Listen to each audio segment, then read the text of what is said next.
Hello guys. तो इस part में झाओ गुस्सा होकर कहता है कि भले ही तुम जियांग फैमिली की डॉटर हो पर तुम 3 सालों से मेरे साथ थी। तुम जैसे डिवोर्स वुमन से कौन शादी करेगा और लास्ट में तुम मुझे ही चूज करोगी और मेरे पास आओगी। ये सुनते ही जिनान उसे मारने लगता है तो योयो उसे रोकती है और कहती है कि मैं खुद इसे हैंडल करूंगी। और वो झाओ से कहती है कि किसने कहा कि एक लड़की अपनी लाइफ में सिर्फ एक ही मैन से शादी कर सकती है। इस ओल्ड कॉन्सेप्ट से मुझे मैनिपुलेट करने की कोशिश मत करो। और वो सभी पर गुस्सा करती है कि जब तुम लोगों को पता चला है कि मैं एक डिवोर्स वुमन हूँ तो तुम लोगों ने मुझे बहुत ह्यूमिलेट किया है। ऐसा कैसे कर सकते हो तुम लोग, तुम सब एक बेस्ट हो। और फिर वो अपने आप को शांत करती है और कहती है कि मैं बहुत टायर्ड हो चुकी हूँ, मुझे यहाँ से जाना चाहिए कहकर वो जाने लगती है। जब वो स्टेयर से आ रही थी तभी वो गिरने वाली थी तो जिनान आकर उसे पकड़ लेता है और गिरने से बचा लेता है। ऐसे उनके बीच एक रोमांटिक मोमेंट क्रिएट हो जाता है। योयो उसे खुद को छोड़ने के लिए कहती है पर वो नहीं छोड़ता और अपने लिए एक चांस मांगता है। तो वो कहती है हम दोनों एक दूसरे के लिए सुइटेबल नहीं है। जिनान कहता है जब तक तुम मुझे ट्राई नहीं कर लेती तब तक तुम कैसे कह सकती हो कि हम दोनों एक दूसरे के लिए सुइटेबल नहीं है। योयो कहती है अभी मुझे कुछ टाइम चाहिए तो वो मान जाता है। वो पूछती है कि तुमने मुझसे पूछा भी नहीं कि मैं कितना टाइम लूंगी। तो जिनान कहता है इससे कोई फर्क नहीं पड़ता, पिछले 20 सालों से मैं तुम्हारा वेट कर रहा हूँ, थोड़ा और सही। और वो उसे गोद में उठाकर वहाँ से ले जाता है। उसके बाद योयो अपने ग्रैंडफादर के पास जाती है जो उससे गुस्सा थे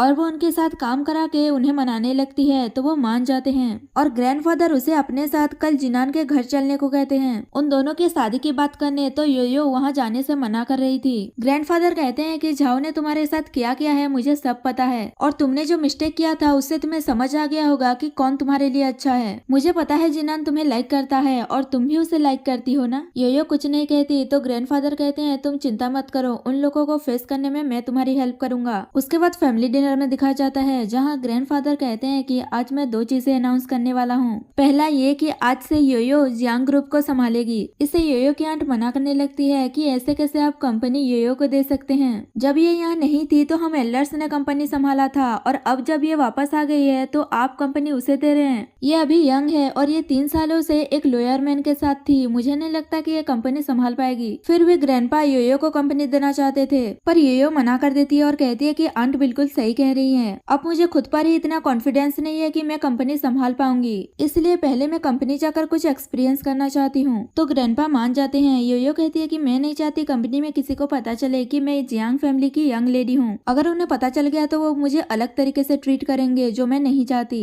ग्रैंडपा ये भी मान जाते हैं और वो दूसरी बात अनाउंस करते हैं जो कि जिनान और योयो की मैरिज की होती है। ये सुनकर योयो शॉक्ड हो जाती है। ग्रैंडपा कहते हैं इन दोनों की एंगेजमेंट बहुत जल्द कर देंगे। इसके बारे में मैंने जिनान के पेरेंट्स से भी बात कर ली है और वो जिनान से पूछते हैं कि वो इस शादी के बारे में क्या सोचता है। तो वो कहता है आपको तो पता है मैं योयो के लिए क्या फील करता हूँ, पहले मैं उसे प्रोटेक्ट नहीं कर पाया पर अब मैं उसे अच्छे से प्रोटेक्ट करूंगा। ग्रैंडपा कहते हैं आज से योयो की रिस्पॉन्सिबिलिटी तुम्हारी, उसके साथ अच्छे से ट्रीट करना। जिनान हाँ कहता है और वो योयो के पास जाता है और उसे एक चांस मांगता है। वो कुछ नहीं कह रही थी तो ग्रैंडपा उसे टीज करते हुए कहते हैं देखो तो इसके गाल भी रेड हो गए हैं। योयो ब्लश करने लगती है और कहती है ग्रैंडपा आप ये कैसी बातें कर रहे हैं। ग्रैंडपा ये अनाउंस करते हैं योयो कंपनी में ट्रेनिंग खत्म करने के बाद जिनान के साथ उसकी मैरिज होगी। और योयो से पूछते हैं तो वो कहती है आप जो डिसाइड करोगे मैं वही करूंगी कहकर वहाँ से चली जाती है। ग्रैंडपा जिनान को ये कहकर उसके पीछे भेज देते हैं कि जाओ अपनी फियांसे को चेस करो। तो वो योयो के पीछे चला जाता है। उसके बाद जिनान को दिखाया जाता है जो अपने ऑफिस में काम कर रहा था। तभी असिस्टेंट उसे बताता है योयो त्यांगसन कंपनी गई है इंटरव्यू देने के लिए और वो पूछता है वो अपनी आइडेंटिटी छुपाकर वहाँ क्यों गई है। तो वो कहता है क्योंकि वो अपने फैमिली मेंबर्स के सामने अपने आप को प्रूव करना चाहती है।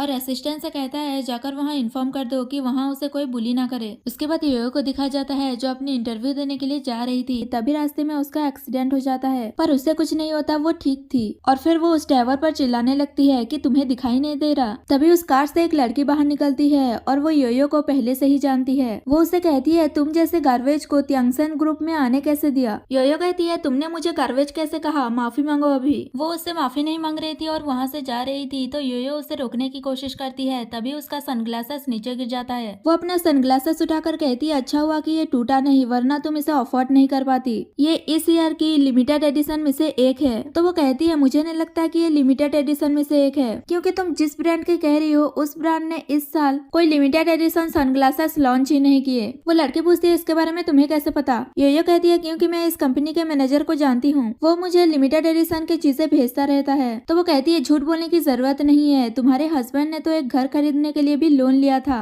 योयो कहती है अब मेरे और उसके बीच में कुछ नहीं है, हम दोनों ने डिवोर्स ले लिया है। तो वो शॉक्ड हो जाती है और कहती कहती है कि मुझे तुम दोनों के बारे में जानने का कोई इंटरेस्ट नहीं है, बस तुम जब त्यांगसेन कंपनी में जाओगी तो ऐसा प्रिटेंड करना जैसे कि तुम मुझे जानती नहीं, क्योंकि मैं तुम्हारी वजह से अपना कोई चांस गंवाना नहीं चाहती। और वो जाने लगती है। जाते जाते सोचती है ये एक स्ट्रीट फूड सेल करने वाली है और ऊपर से डिवोर्सी, ये यहाँ तक आ कैसे गई, पक्का ये किसी ओल्ड मैन को सेड्यूस करके आई होगी। उसके बाद इंटरव्यू में दिखाया जाता है जहाँ मैनेजर उन दोनों का इंटरव्यू एक साथ ले रहा था। पहले वो योयो की रिज्यूम देखता है और कहता है तुम एक डिवोर्सी हो? तो वो कहती है हाँ, क्योंकि मेरे हस्बैंड ने मुझ पर चीट किया इसलिए मैंने डिवोर्स दे दिया। मैनेजर कहता है एक मैन अपनी फैमिली के लिए ही तो इतना हार्डवर्क करता है, अगर वो चीट कर भी देता है तो क्या हो गया, चीट करना तो नॉर्मल सी बात है, तुमने इसके लिए उसे डिवोर्स दे दिया, कहकर उसे रिजेक्ट कर देता है। वो लड़की मैनेजर का सपोर्ट करते हुए कहती है कि आपने बिल्कुल सही कहा, मैं भी ऐसा ही सोचती हूँ। मैनेजर उसका रिज्यूम देखता है और कहता है तुम तो अनमेरिड हो और अंडर ग्रेजुएट भी। तो वो उसे सेड्यूस करते हुए कहती है मुझे लगता है वुमेन को अपने हस्बैंड का सपोर्ट करना चाहिए और घर पर अपने बच्चों का ध्यान रखना चाहिए। योयो कहती है तो तुम यहाँ जॉब के लिए क्यों आई हो, जाकर किसी को ढूंढ कर उससे शादी कर लो और घर पर रहो। मैनेजर उस लड़की से पूछता है कि तुम अभी तक जॉब क्यों ढूंढ रही हो? वो कहती है क्योंकि मैं जॉब के साथ साथ आपके जैसे किसी बंदे को ढूंढ रही हूँ। तो मैनेजर तुरंत उस लड़की को सिलेक्ट कर लेता है और कहता है आज से तुम हमारी कंपनी की एम्प्लॉय हो। योयो कहती है आप ऐसे कैसे इसे सिलेक्ट कर सकते हैं, मुझे नहीं पता था कि इतनी बड़ी कंपनी में आप जैसे भी लोग होते हैं, मुझे ऐसी कंपनी में काम नहीं करना जहाँ वुमेन्स की रेस्पेक्ट न हो।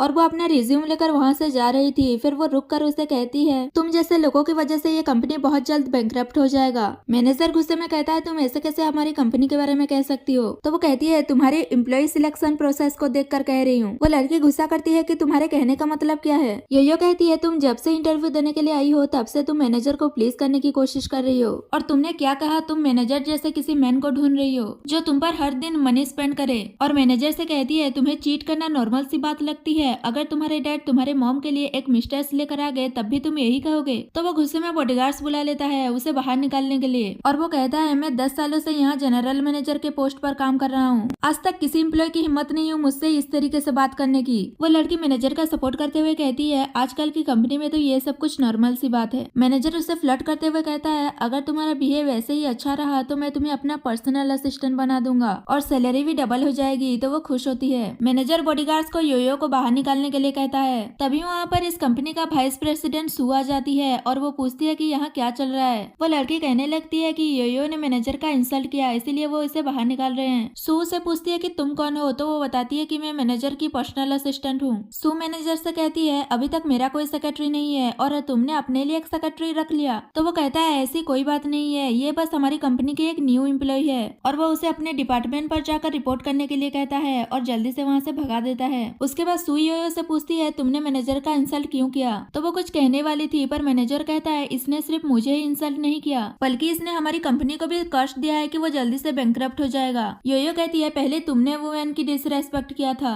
मैनेजर कहता है क्या नॉनसेंस बातें कर रही हो, कहकर वो सिक्योरिटी से उसे बाहर निकालने के लिए कहता है, पर सू उन्हें रोक देती है और योयो से सारी बात पूछती है। तो योयो मैनेजर की सारी बातें बता देती है कि कैसे वो अपने फायदे के लिए एम्प्लॉयज चूज कर रहा है। ये सुनते ही सू मैनेजर से पूछती है कि ये जो बोल रही है क्या वो सच है? तो वो उससे माफी मांगने लगता है कि इस बार मुझसे गलती हो गई, अगली बार ऐसा नहीं होगा, प्लीज मुझे माफ कर दो। पर सू उसे जॉब से निकाल कर ब्लैकलिस्ट करके कंपनी से बाहर निकाल देती है। उसके बाद वो योयो की रिज्यूम देखती है और उसे जॉब के लिए ऑफर करती है और कहती है आज उसके साथ जो कुछ भी हुआ दोबारा ऐसा कुछ नहीं होगा और वो उसे सैलरी भी मार्केट प्राइस से ज्यादा देगी। योयो उसकी तारीफ करती है कि आप एक बहुत अच्छे लीडर हैं और वो जॉब ज्वाइन करने के लिए मान जाती है। वो जैसे ही कंपनी से बाहर निकलती है तो वो देखती है कि जिनान उसे पिकअप करने के लिए आया है। तो वो जिनान से पूछती है क्या तुम्हें सब कुछ पता चल गया? जिनान कहता है हाँ, और तुमने मुझे अपने मैटर्स में इन्वॉल्व ना होने के लिए कहा है, पर मैं तुम्हें तुम्हारे वर्क खत्म होने के बाद पिकअप एंड ड्रॉप तो कर ही सकता हूँ। तो योयो थैंक यू ब्रदर जिनान कहती है। तो जिनान कहता है अब हम एंगेज्ड हैं तो तुम अपना टोन चेंज कर लो, और वो उसे गाड़ी में बिठाता है। तो योयो स्माइल करने लगती है। उसके बाद सू को दिखाया जाता है जो जिनान के असिस्टेंट को कॉल करके कह रही थी कि सीओ की वाइफ ने अच्छे से जॉब ज्वाइन कर लिया है। तो वो कहता है अगली बार से ध्यान रखना मैडम को कोई बुली ना कर पाए। सू कहती है डोंट वरी, मैं उनका अच्छे से ध्यान रखूंगी। और ये सारी बातें एक एम्प्लॉय भी सुन रही थी और वो शॉक्ड हो जाती है कि सीओ की वाइफ हमारे यहाँ जॉब करने आई है और वो उसके साथ अच्छा रिलेशन बनाने के बारे में सोचती है ताकि उसे फायदा हो। तभी वहाँ पर सू आ जाती है और वो पूछती है कि तुम यहाँ क्या कर रही हो? तो वो कहती है बस मैं यहाँ से गुजर रही थी। और वो उसे कहती है हमारे कंपनी में एक न्यू प्रेसिडेंट आए हैं, इसके बारे में सबको बता देना। तो वो एम्प्लॉय वहाँ से चली जाती है। नेक्स्ट मॉर्निंग वो एम्प्लॉय सभी को बता देती है कि सीओ की वाइफ यहाँ हमारे साथ काम करने आई है और डिस्कशन करने लगते हैं कि प्रेसिडेंट और उनकी वाइफ एक दूसरे दूसरे से बहुत प्यार करते होंगे। तभी एक एम्प्लॉय कहती है एचआर से पता चला है कि कल 2 लड़कियों ने जॉब ज्वाइन की है, उन दोनों में से सीईओ की वाइफ कौन होगी। तभी वहाँ पर योयो आती है और वो उन्हें अपना इंट्रोडक्शन देने लगती है, पर वो लड़कियां योयो की सिंपल ड्रेसअप को देखकर सोचती हैं कि ये प्रेसिडेंट की वाइफ नहीं हो सकती और वो उससे बात नहीं करते। तभी वहाँ पर वैन आ जाती है और वो योयो को देखकर कहती है कि तुमने भी जॉब ज्वाइन कर लिया। तो वो कहती है अगर तुम आ सकती हो तो मैं क्यों नहीं। वैन कहती है इसका मतलब जो मैन तुम्हारी हेल्प कर रहा है वो मेरी इमेजिनेशन से भी ज्यादा पावरफुल है। योयो कहती है ये तुम क्या कह रही हो, मैं यहाँ पर खुद की कैपेबिलिटी से आई हूँ, किसी के हेल्प से नहीं। वैन कहती है सही तो कह रही हूँ, एक स्ट्रीट फूड सेल करने वाली बिना किसी के हेल्प से यहाँ तक कैसे पहुँच सकती है। ये सुनकर एम्प्लॉय सोचने लगते हैं स्ट्रीट फूड सेल करने वाली, और वो वैन की ड्रेसअप को देखकर कहते हैं कि यही सीईओ की वाइफ होगी और उसके साथ अच्छे से बात करने लगते हैं और पानी वगैरह भी पीने के लिए देते हैं। वैन सोचती है लगता है इन्हें कोई गलतफहमी हुई है, पर मुझे क्या, मुझे फायदा उठाना चाहिए, कहकर वो सीईओ की वाइफ की तरह प्रिटेंड करने लगती है। योयो कहती है कौन सी सीईओ की वाइफ, कल तो तुम मैनेजर के साथ हैंग आउट कर रही थी। तो एम्प्लॉयज उस पर गुस्सा करने लगते हैं कि तुम ये सीईओ की वाइफ के साथ कैसे बिहेव कर रही हो। मिस सू ने तो कल मैनेजर को जॉब से निकाल दिया, तुम भी सीईओ की वाइफ को अच्छे से ट्रीट करो हमारी तरह, वरना तुम्हारी हालत भी वही होगी जो मैनेजर की कल हुई थी। वह सीईओ की वाइफ होने का प्रिटेंड करने लगती है और कहती है कि मैंने तो अपने फैमिली मेंबर्स को कहा था कि वो कंपनी में मेरी आइडेंटिटी के बारे में किसी को ना बताए, पर वो मेरी केयर करते हैं ना, इसीलिए बता दिया होगा। तुम सब मुझे ऑर्डिनरी पर्सन की तरह ट्रीट करना, मुझे स्पेशल ट्रीटमेंट अच्छा नहीं लगता। तो एम्प्लॉयज चमचागिरी करने लगते हैं कि आपकी पर्सनालिटी से तो कोई भी आपको क्राउड में भी पहचान लेगा कि आप रिच फैमिली से बिलोंग करती हैं। और उसका पर्स देखकर कहते हैं ये तो लिमिटेड एडिशन का है, हमने तो ऐसा बैग बस टीवी में देखा है, रियल में कभी नहीं देखा, ये गिफ्ट तो बहुत महंगा होगा। वैन कहती है ये बैग तो मेरे हस्बैंड ने मुझे वेडिंग के दिन गिफ्ट दिया था और ऐसे बैग्स तो मेरे घर में बहुत सारे हैं। ये सुन के तो वो सब लोग हैरान हो जाते हैं, पर योयो कहती है ये बैग तो फेक है, इसमें तो एक थ्रेड निकला है। ये देखकर एम्प्लॉयज कहने लगते हैं कि क्या सीईओ की वाइफ के पास फेक बैग है।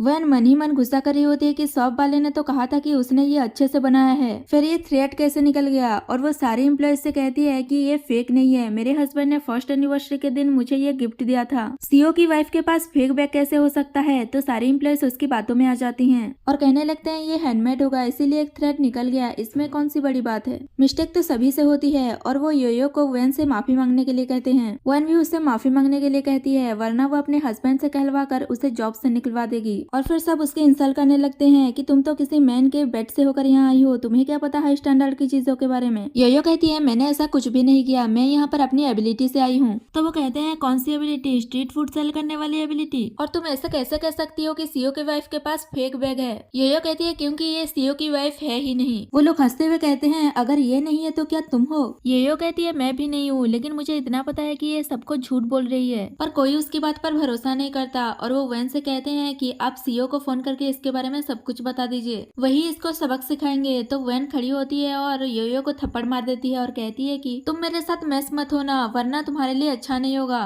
तभी वहाँ पर सू आती है और सब पर गुस्सा करते हुए कहती है कि क्या हो रहा है यहाँ पर। तो वो सब उससे बताने लगते हैं कि योयो सीईओ की वाइफ के बैग को फेक कह रही है, ये हमारी सीईओ की वाइफ है तो ये फेक बैग क्यों कैरी करेगी। सू उनसे पूछती है कि सीईओ की वाइफ यहाँ आने वाली है, तुम लोगों को किसने बताया। वो एम्प्लॉय कहती है कल जब आप फोन पर बात कर रहे थे तो मैंने सुन लिया था और मुझे पता चल गया। सू इनसे पूछती है क्या तुम सीईओ की वाइफ हो, तो वो डरते हुए हाँ कहती है। सू सोचती है असिस्टेंट ने तो बताया ही नहीं था सीईओ की वाइफ कैसे दिखती है, ड्रेसअप देखकर यही लग रहा है कि यही सीईओ की वाइफ होगी। और वो वैन को पोलाइटली कहती है कि वर्किंग आवर में आप बातचीत मत करना, आई होप कि आप हमारी कंपनी के रूल्स को मानेंगी। तो वो हाँ कहती है और सोचने लगती है कि लगता है इसने भी सीईओ की वाइफ को नहीं देखा है, अच्छा है मैं अभी भी प्रिटेंड कर सकती हूँ। योयो सू को कुछ कहने वाली थी, पर सू उस पर गुस्सा करती है कि तुम अब न्यू एम्प्लॉय हो, ये याद रखना कि तुम जो भी बोलोगी हमारी कंपनी को रिप्रेजेंट करोगी, इसलिए अगली बार से ऐसी गलती मत करना। और वो वहाँ से चली जाती है। उसके जाने के बाद भी वो लोग योयो की इंसल्ट करने लगते हैं